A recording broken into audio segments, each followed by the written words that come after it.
హెబ్రీయులకు రాసిన పత్రిక 10వ అధ్యాయము 23వ వచనం. హెబ్రీయులకు రాసిన పత్రిక 10వ అధ్యాయము 23వ వచనం.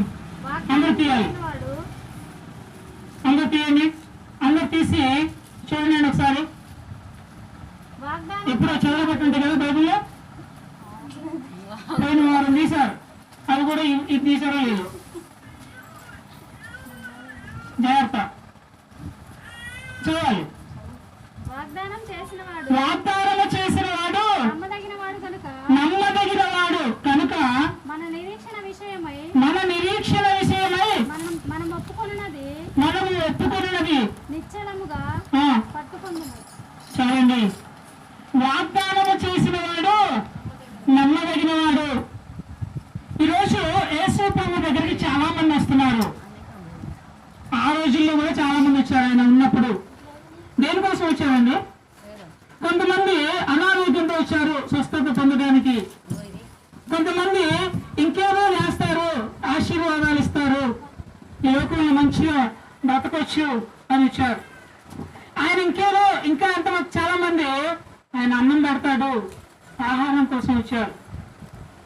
ఈ రోజు కూడా వస్తున్నారు చాలా మంది. దేనికోసం వస్తున్నారు?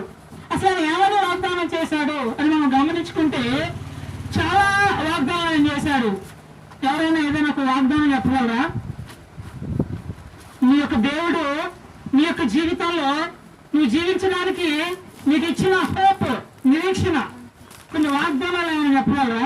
ఎంతమంది ప్రతి సంవత్సరం జనవరి 1న వాగ్దానాలు తీసుకుంటారు? ఏదైనా ఒక వాగ్దానం చెప్పగలరా ఇన్ని సంవత్సరాల్లో? నేను నీకు తోడై ఉన్నాను, మనుషులను పట్టి జాగ్రత్తగా చేస్తాను, ఇంకా నీ రాకపోకలను దేవుడు నీకు తోడుగా ఉంటాడు, భయపడొద్దు, నువ్వు ధైర్యంగా ఉండు. ఇలా మనం చెప్పుకుంటా పోతే కొన్ని వందల వాగ్దానాలు దేవుడు మనతో చేశాడు. మరి ఎందుకండి ఈరోజు అందరూ భయపడతా ఉన్నారు? భయపడకుండా నేను ఉన్నానని చెప్తా ఉన్నాడు. మరి ఆయన నమ్ముకున్న మనమేమో రోజు భయపడతా ఉన్నారు. ఏ విషయంలో జనాలు భయపడతా ఉన్నారు మనం గమనిస్తే ప్రతి విషయంలో భయపడతా ఉన్నారు. కొంతమందికి రాత్రి అంటే భయం, కొంతమందికి నజీకులు ఏమైద్దో అని భయం, కొంతమందికి కీ వస్తుందేమో అని భయం, కొంతమంది చనిపోతారేమో అని భయం, రకరకాల భయాలు. నువ్వు దేవుని నమ్ముకున్నా కూడా ఎందుకు భయపడతా ఉన్నావు? వాగ్దానం చేశావు కదా భయపడకుండా నేను నీకు తోడై ఉన్నానని. నేను వీడియోలో ఎడబాయని దేవుడు చెప్తా ఉన్నాడు కదా. ఈరోజు కూడా ఆ యొక్క దేవుడు చెప్పేది అదే, నీకు ఇచ్చిన వాగ్దానాలు నెరవేర్చుటలో ఆయన నమ్మదగిన వాడు. నీకు ఇచ్చిన అన్ని వాగ్దానాలు ఏదో ఒకటి కాదండి. ఈరోజు రాజకీయ నాయకులు చాలా వాగ్దానాలు చేస్తారు, చాలా చేస్తారు, కానీ అన్ని నెరవేర్చరు. కొన్ని అసలు ఇంప్లిమెంట్ చేయలేము. అలాంటి వాగ్దానాలు మనం అన్ని ఓట్లు వేస్తూ ఉంటాం. ఎందుకంటే మనకు ఎంతో కొంత ఇస్తారు కదా ఆ రోజుకి కదా.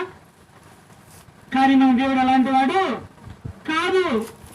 నీ యొక్క వాగ్దానాలు, నీకు ఇచ్చిన వాగ్దానాలు ఎన్ని ఉంటే అన్ని, వాటన్నిటిని నెరవేర్చుటలో ఆయన నమ్మదగిన వాడు.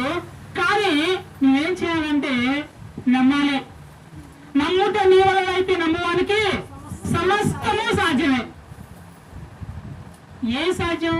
ఏదైనా సాధ్యమే.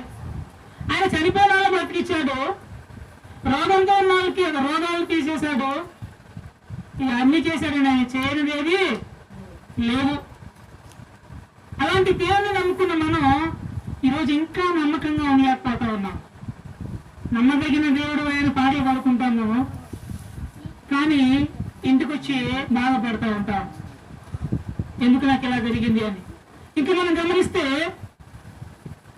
యోహాను సువార్త 1వ యోహాను పత్రిక 1వ అధ్యాయము 9వ వచనం. ఇంకా ఆయన ఏ విషయాల్లో నమ్మదగిన వాడు మనం గమనిద్దాం. మొదటిది, వాగ్దానాలు నెరవేర్చుటలో ఆయన నమ్మదగిన వాడు. నీకు ఏ వాగ్దానమైనా దేవుడు ఇవ్వచ్చు, దాన్ని నెరవేర్చుటలో ఆయన నమ్మదగిన వాడు. కాకపోతే కొంచెం సమయం పట్టొచ్చు, కొంచెం వేచి చూడాలి. 1వ యోహాను పత్రిక, మన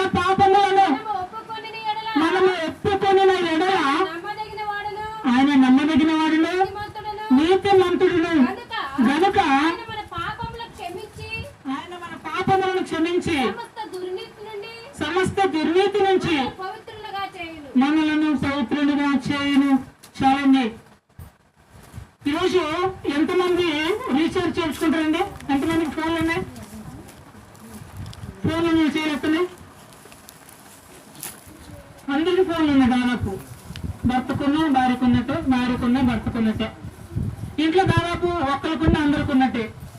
ఇంతకు ముందు పాతకాలంలో అయితే ఇంట్లో ల్యాండ్ లైన్ ఉండేది, అందరూ దాంతో మాట్లాడుకునే వాళ్ళు. అంటే ఫోన్ అందరికీ ఉంది. ఎంతమంది రీఛార్జ్ చేయించుకున్నారు? అందరూ రీఛార్జ్ చేసుకోవాల్సిందే. లేకపోతే ఇంటర్నెట్ రాదు, వాట్సాప్ రాదు, ఏమీ రాదు కదా. ప్రతిసారి రీఛార్జ్ చేసుకున్నప్పుడు మీకు కింద ఒకటి అసలు ఒక లైన్ వస్తుంది. ఏంటది? టర్మ్స్ అండ్ కండిషన్స్ అప్లై అని వస్తుంది. అంటే ప్రతిదానికి కొన్ని లిమిట్స్ ఉంటాయి, ప్రతిదానికి కొన్ని కండిషన్స్ ఉంటాయి, రూల్స్ అండ్ రెగ్యులేషన్స్ ఉంటాయి. నాకు క్రికెట్ వచ్చు అని చెప్పేసి పోయి ఆడితే ఇరిగిపోతే వికెట్లు కొట్టాను అనుకోండి, అదేమైతే అవుట్ అయిపోతుంది. నాకు బాగా కొట్టడం వచ్చు బంతిని అని చెప్పేసి వెళ్ళి ఎలా కొడతారు ఆడినాం అనుకోండి, అది ఒప్పుకోరు, రూల్స్ కి ఎగనెస్ట్ అవుతుంది. అలాగే దేవుడు ఇక్కడ చెప్తున్న ఒక రూల్ ఏంటంటే మన పాపములను మనము ఒప్పుకోవాలి. ఎవ్రీబడి చేస్తున్నారు. నీతిమంతుడు లేడు, ఒక్కడు లేడు. రోమా 3:23. ఒక్కడు లేడు, దేవుడు ఒక్కడే నీతిమంతుడు. ఆయన ఒక్కడే పాపము లేకుండా జన్మించిన వాడు కాబట్టి ఆయన ఒక్కడే నీతిమంతుడు. కాబట్టి మన పాపములను తీసివేయటకు ఆయన ఈ లోకానికి వచ్చాడు, ప్రత్యక్షమయ్యాడు అని ఉంటది. అలా వచ్చాడు ఆయన.